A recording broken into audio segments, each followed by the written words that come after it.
Alright, we just got done painting the inside of our engine compartment. Let's see what happens when we pull all this foil off and all this nasty paper and tape and everything else we got. And hopefully it's going to look like brand new. Because that's the plan we got right here. Minnie, the body shop girl, did a good job taking that thing off. As you can see, you can't even tell where she taped it. That's what it's supposed to look like, and that's what she did. So she knows how to do her thing when she wants to do her thing. So anyway, the way that we tape this off is we don't use paper. What you're looking at here, you're looking at foil. When you do an engine compartment like this, and I think we already explained this, but I'm going to go ahead and say it again because I like to repeat myself for all the newcomers that's coming down. Yeah, you take your foil, you cover everything up as you can see, and it really does a good job of keeping all the overspray off everything. It looks brand new. I mean, I can't believe how good it looks. Minnie really did a good job taking this off so I can get in there and paint it like it's supposed to be painted. Alright, what are you thinking there? That looks pretty good. We got to get the tape off the latch. And I think that it's a nice professional job. It's done right. And it really, really looks good. Wow.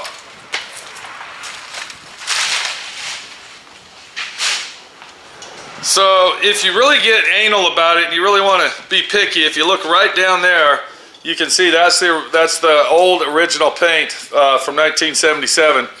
And then everything that I did is the new paint. But once we get this whole thing together, I think it's really going to come out nice, and it really, really looks beautiful. And then, of course, here's that core support right here. We went ahead and painted that inside and out, as you can see. So that's ready to install and put on the car. And that's basically what we're going to do next. We're going to go ahead and get that core support put on this car. Once the core support's put on the car, we'll go ahead and finalize the bodywork up on it and get the car painted and down the road. This is Pete, my friend Pete, your friend Pete, doing a beautiful job. Minnie didn't do the whole job, but she did a hell of a job on what she did on the job to make all this job work out right. And if you got a partner at home that wants to get involved with something that you're doing, let them do it. Let them help you out, even if they screw it up. It doesn't matter. You're spending time together, and you're enjoying yourself doing it. And all the memories that you'll always have doing it will always pay off in the end. Take it easy. We'll see you later. And I got to get to work on a 1977 Honda because I'm actually getting excited to see what this thing looks like when it's done. Welcome to D.I.Y. Automotive School with my friend Pete and Minnie, the body shop girl. It's everything you need to know about cars and more.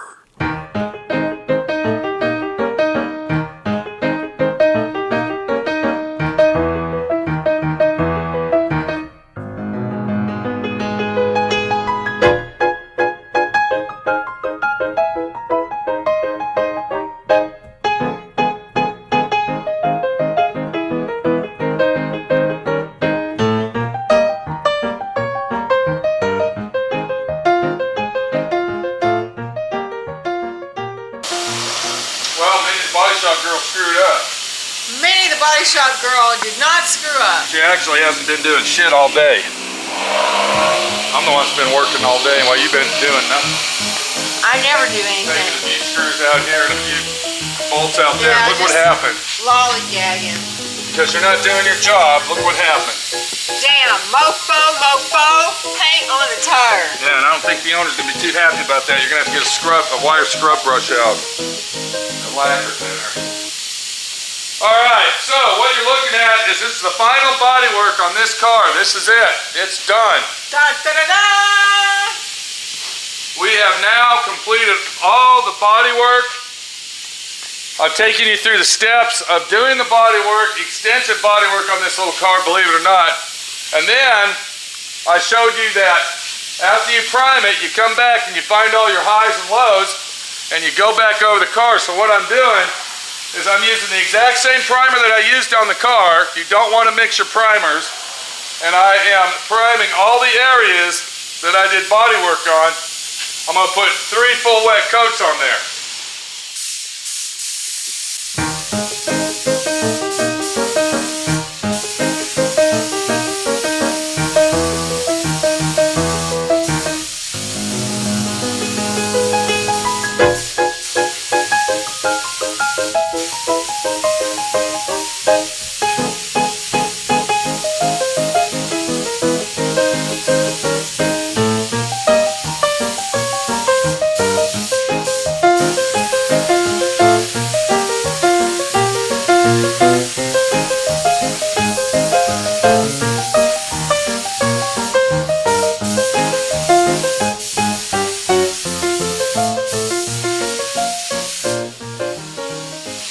Basically what the real situation is that it's not necessary to completely prime the whole car. We're not doing that on this car because it would be a waste of material.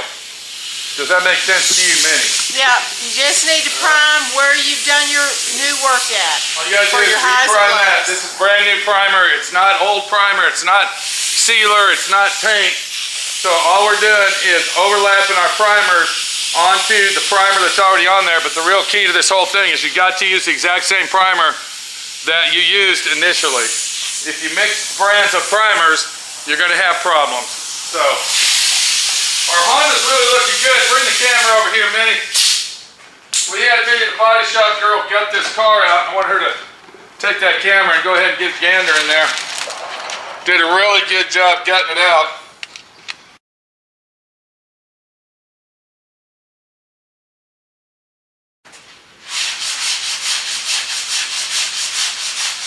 Alright, how's our hinge problem going? The new hinge is in.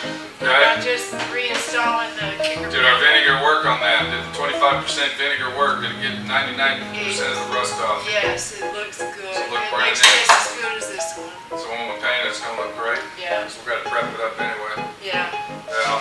You couldn't have put paint on it. Well, lucky we had the parts car, so Minnie the body shop girl could go out there and be Minnie the junkyard girl. Am I right?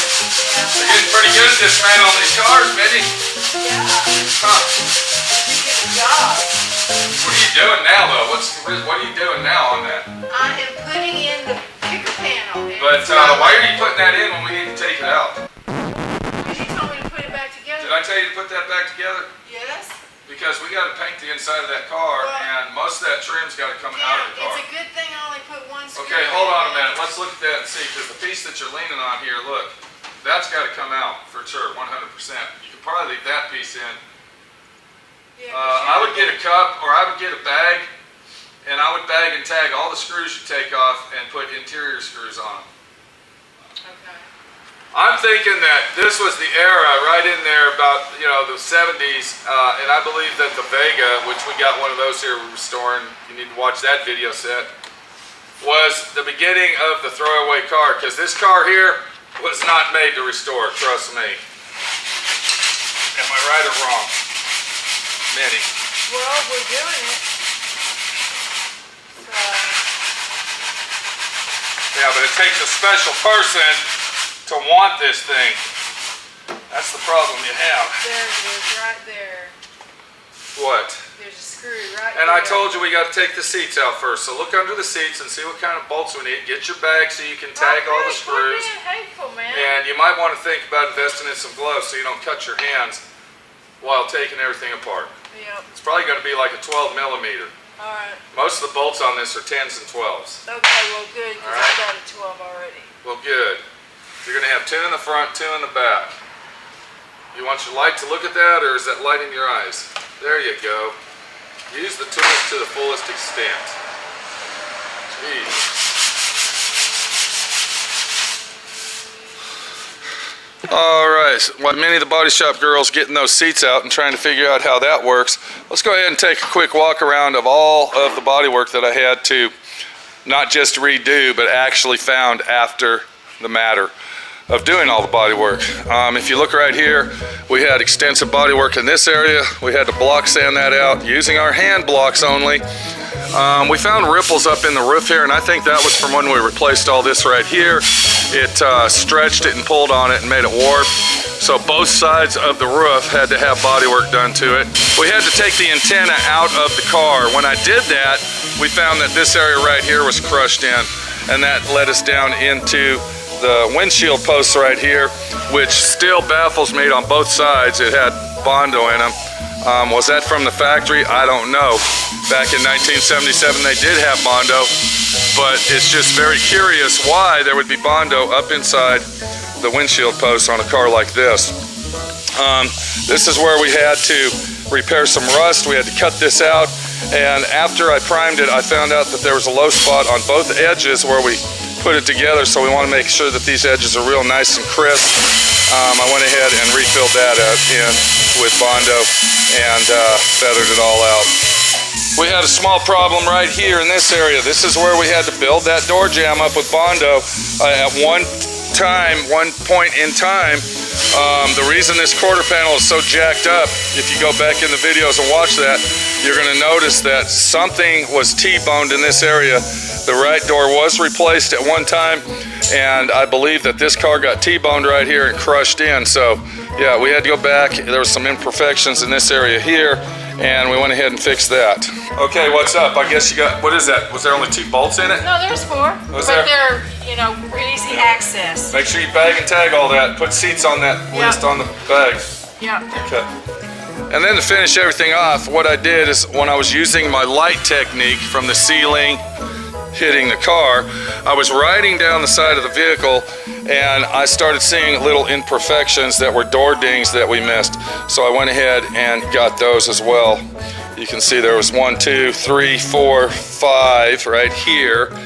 All right, that's right. There was a door ding right there. So that'd be 5, 6, 7. There was 8 of them on this quarter panel. And then what I'm doing here is I'm just blending. This is called a blend job. When you're talking about body work, there was a little bit of imperfection here where everything met together, and I just took some leftover Bondo / polyester filler mix together, and I blended it in here, and then that'll give us that nice feel that we want as we roll our hand across it, or when the light hits it and you're looking at it when it's painted. Same thing over here in this area.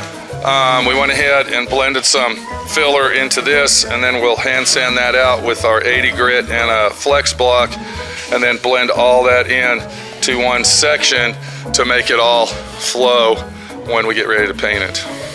So we still got body work to do, believe it or not. We still got to go through the fenders, the doors, and the hood, and we also got some filler panels that we got to finish the body work on. But the main body of the car is now done. I will now tape the car off and reprime the car using the same brand 2K primer that I used on the vehicle, and possibly go ahead and put 2 full coats of primer on that, and then the car will be ready to block sand and paint. And we might paint it inside and out at one time. You can see behind me that the car's pretty much gutted out completely. So we might paint the whole shell at one time, kind of like you would do on a Volkswagen Bug, and just be done with it, and then concentrate on the little parts. All right, hold on a minute. These 2 panels right here, we need to figure out what we're going to do with those. We need to do body work on these. These are the filler panels that go on front and back, and those were the best ones we could find. So for right now, we'll leave these right there. Now, the rest of all this stuff needs to go in storage. So what turned out to be a paint job is now turning out to be a semi-restoration job on this car. It initially came over here to have the car painted, and it is now tuned into a major restoration. Not a concourse restoration, but a major restoration. All right, we're going to do a quick walk around of our 1977 Honda that we're restoring, and see what we got. So I think where we left off is the core support itself.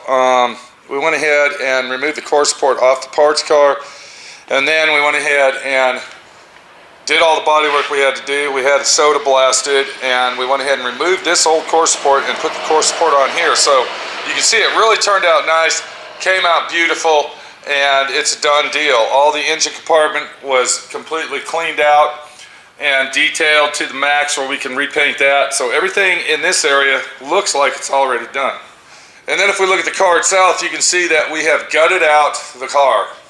When I say gutted it out, I'm talking about we have basically taken everything out of the car that we can take out to get this thing paint ready. This was basically like a Volkswagen, yeah, big major interior paint job going on here, because we're going to be painting this thing inside and out, as you already know. All the body work's been done to it. It's already been wet sanded and blocked down for paint. I went ahead and installed this piece of molding holder, or whatever you want to call this piece of channel. When we started on this car, I had to remove this piece to do a lot of the repair up here, all the rust repair, if you remember that. And so we went ahead and reinstalled this. We sanded it down, we got it ready. And this is where our rubber seal ends up, right in here, to seal the roof of our, yeah, you got it, deck lid. What you're looking at right here, this is what we're doing. We're going back over the car 3, 4, 5, 6, 7, 8 times, and we're meticulously finding imperfections in the bodywork. Minnie was over here sanding just this morning, and she came across this little imperfection right here, so she went ahead and took some filler, and she went ahead and filled that in, and she block sanded it down. So the next thing we're going to do is we're going to get this thing up in the paint booth. We're going to go ahead and paint it base coat, clear coat. We're going to put 3 full wet coats of paint on it, 3 full wet coats of clear, and then we're going to go ahead and start working on all the bolt-on parts. You can see we got the body work done on basically everything. We got the hood, we got the filler panels right there, we got our deck lid. We went ahead and finalized the body work up on that. And then we got the 2 donor doors, which we've already done the body work on them. I believe there's one dent that I missed. I'm going to have to go back and fix that on one of these doors, but the other door's ready to paint. We'll go ahead and remove this rubber seal off of the door. The owner has new rubber for the whole car, and we should be able to take this off very easily. Yeah, you can see how it comes right out of there, and that will be removed when we paint it, and we'll go ahead and save that rubber if it comes off in a fashionable way to be saved. If not, then it'll go in the trash, and the owner will supply brand new rubber for us. But I will say that this was a bear. This was a nightmare. This was a big job. It might be a little car, but I'm going to tell you something. When you take it down to this factor of painting a car inside and out, it can be a very big job no matter what size the car is. I think it's going to look awesome. I'm really excited, and I can't wait to get this thing done. Not because I want to get it out of my shop, but I'm really excited to see this thing finished, because it really is a unique vehicle that I have restored. One reason is because of all the major rust that I repaired on it. I mean, and I used to own one of these, believe it or not. My friend Pete used to drive one of these, and I think the one that I drove was a little bit smaller than this. I think it was the little small one, and it wasn't the big one. But it doesn't matter. The car's the car. It's a Honda Civic. It's a unique little vehicle. I'm excited to see it done. So let's go ahead, get it in the paint booth. Let's get it taped off. Let's get some paint on this thing. And hopefully it's going to turn out to be one badass ride.